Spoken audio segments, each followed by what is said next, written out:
In the South China Sea, a modern David and Goliath story is unfolding. A tale of a small nation standing up to a regional giant, with the world watching closely as tensions simmer just beneath the surface. For years, China's massive fleet has dominated these contested waters, overshadowing the Philippines and asserting its claims with overwhelming force.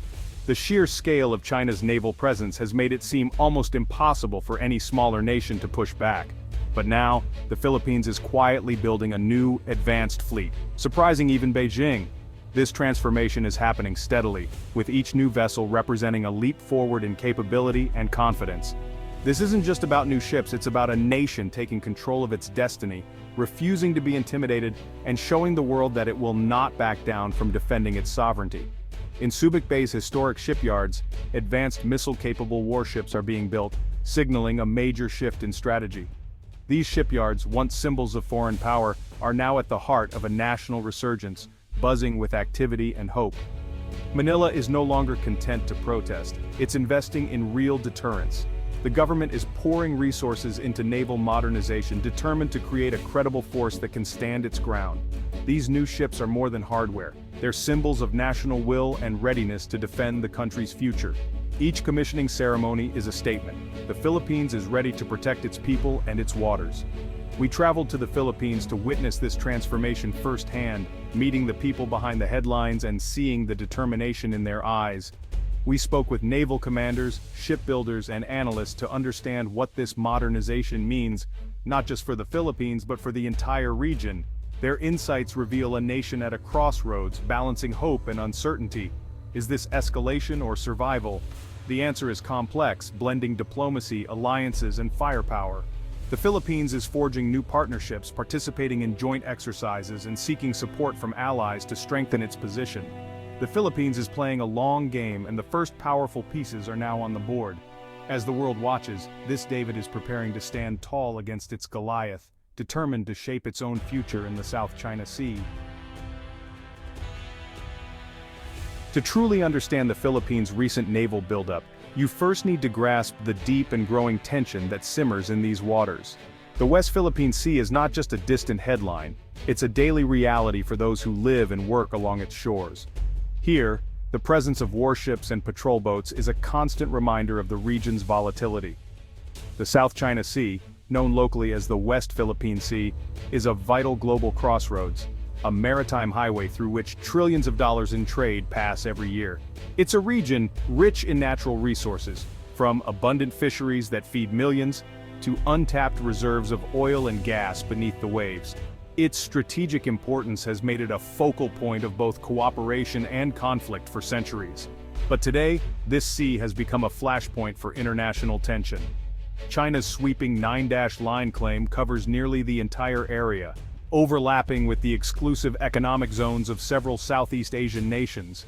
These overlapping claims have led to frequent confrontations, as China's ambitions clash with the rights and sovereignty of its neighbors. For the Philippines, this dispute is far more than lines on a map. It's about protecting the livelihoods of its people, defending its territorial integrity, and asserting its sovereignty in the face of a much larger power. Every patrol, every flag raised at sea, is a statement of national pride and determination. Filipino fishermen who have relied on these waters for generations now find themselves routinely harassed and blocked by Chinese vessels, even when operating well within the Philippines' own exclusive economic zone. Their catch has dwindled, and their safety is constantly at risk, turning a way of life into a daily struggle. In 2016, after years of legal battles, an international tribunal in The Hague ruled overwhelmingly in favor of the Philippines, rejecting China's expansive claims as having no legal basis. The decision was hailed as a landmark victory for international law and the rights of smaller nations. Yet, Beijing simply ignored the ruling. Instead, China accelerated its construction of military outposts and artificial islands on disputed reefs, transforming once pristine atolls into fortified bases bristling with radar, missiles, and airstrips. The Philippines now finds itself with international law on its side, but facing a neighbor that enforces its will through sheer force and intimidation. The balance of power at sea is stark, and the risks are real. Daily standoffs at sea have become routine. Outgunned and outnumbered, Philippine Coast Guard and Navy vessels often find themselves staring down much larger and more heavily armed Chinese ships. These encounters are tense, dangerous, and sometimes just a miscalculation away from escalation. It's a relentless pressure campaign, an ongoing show of dominance that stops just short of open conflict, but keeps the Philippines under constant strain. Every patrol is shadowed, every move watched, every inch of water contested. In this environment, the Philippines realized that legal victories and diplomatic protests were not enough. To protect its people and its sovereignty, it needed more than words. It needed steel, ships, and a credible presence at sea. And so, the naval buildup began. New warships are being launched, crews are being trained, and the Philippines is determined to stand its ground, no matter how rough the waters become. For the Philippines, a strong navy is essential, not optional. As an archipelago of over 7,600 islands, the sea is its lifeline and first line of defense. The Navy's mission is vast, from confronting foreign threats to fighting piracy, illegal fishing, and smuggling. It's also a crucial responder to natural disasters, delivering aid to isolated communities. Yet for decades, the Navy was underfunded, relying on aging, outdated ships. These vessels, though maintained with care, couldn't match modern threats. The current modernization marks a historic shift, recognizing that economic security and sovereignty go hand in hand. A credible navy deters aggression and gives the Philippines a stronger voice in regional affairs. Protecting maritime resources is vital for the nation's future. The new fleet is a message. The Philippines is serious about defending its territory. It's about more than ships. It's about national survival. The era of neglect is over. The Philippines' naval rebirth centers on Subic Bay, a place that once stood as a powerful symbol of American military might in Asia. For decades, this deep-water port was a strategic outpost, hosting massive U.S. naval fleets and shaping the region's security landscape. But when the U.S. withdrew in the early 1990s, uncertainty swept through the region. Many Filipinos feared that the loss of the base would trigger economic collapse, leaving behind empty docks, shuttered businesses, and a community struggling to find its footing. Instead, Subic Bay defied expectations. It transformed into a thriving free port and a major shipbuilding hub, attracting global investors and breathing new life into the local economy. The once quiet docks became busy again, this time with commercial ships and new industries. South Korea's Hanjin Heavy Industries built one of the world's largest shipyards here, employing thousands of Filipinos and elevating local expertise in shipbuilding. The partnership brought advanced technology and skills, turning Subic into a center of maritime innovation. But in 2019, Hanjin's bankruptcy cast a shadow over Subic's future. The massive shipyard stood silent, and uncertainty returned as workers and families wondered what would come next. Yet, where others saw loss, the Philippine Navy saw opportunity. They acquired the shipyard, envisioning it as a vital facility for maintaining and building their own fleet, an investment in national security and self-reliance. With renewed U.S. investment and support, Subic's docks now serve the Philippine Navy, not foreign powers. The partnership is different this time, focused on empowering Filipino forces and strengthening regional defense. The same world-class facilities that once serviced American aircraft carriers now build and sustain Filipino warships, supporting a new era of maritime capability and independence. Subic Bay has come full circle, evolving from a foreign military base into a proud symbol of Filipino self-reliance, resilience, and ingenuity. The transformation is more than economic, it's deeply strategic. Subic now plays a crucial role in the nation's defense planning and maritime security. Today, Subic stands as the heart of the Philippines' naval future, training new generations of sailors and building the ships that will protect the nation's waters. Here, national pride and purpose are being forged every day, as workers and sailors alike contribute to a stronger, more independent Philippines. The country is taking control of its maritime destiny, charting a bold new course for the future, one built on Filipino strength, vision, and unity. At the core of modernization are two new ships, BRP Jose Rizal and BRP Antonio Luna. These are the Philippines' first guided missile frigates, a leap in capability.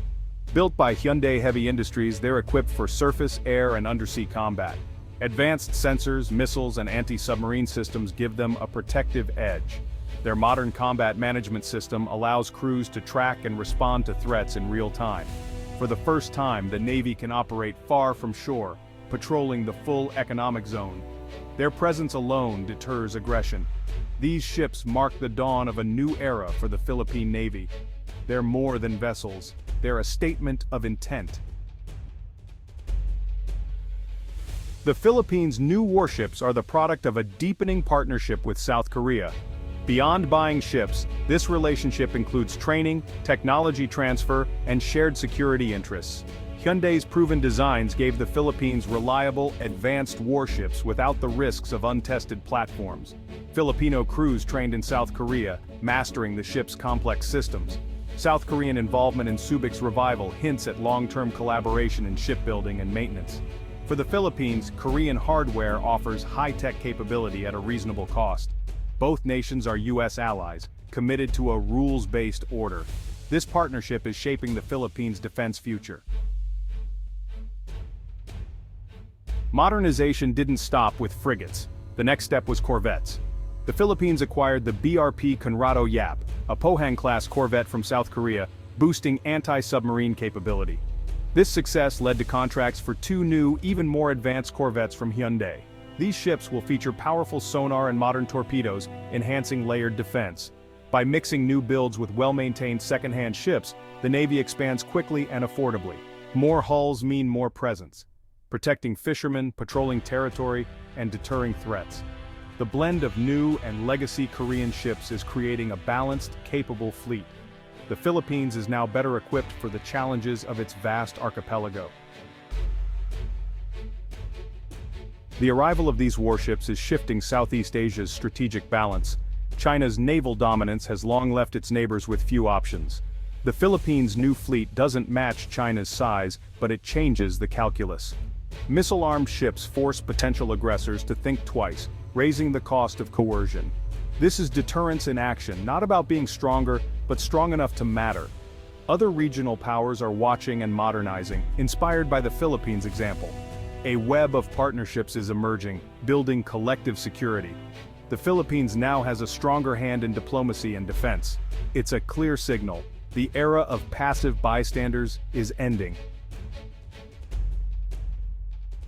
As 2026 approaches, the Philippines stands at a turning point.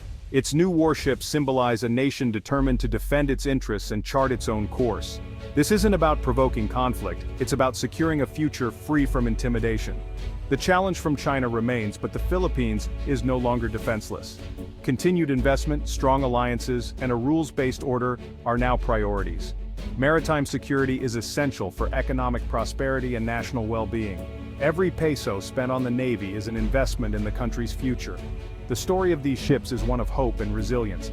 The Philippines is sending a message: it will not stand idly by. With new tools and renewed will, the nation sails confidently toward a new dawn.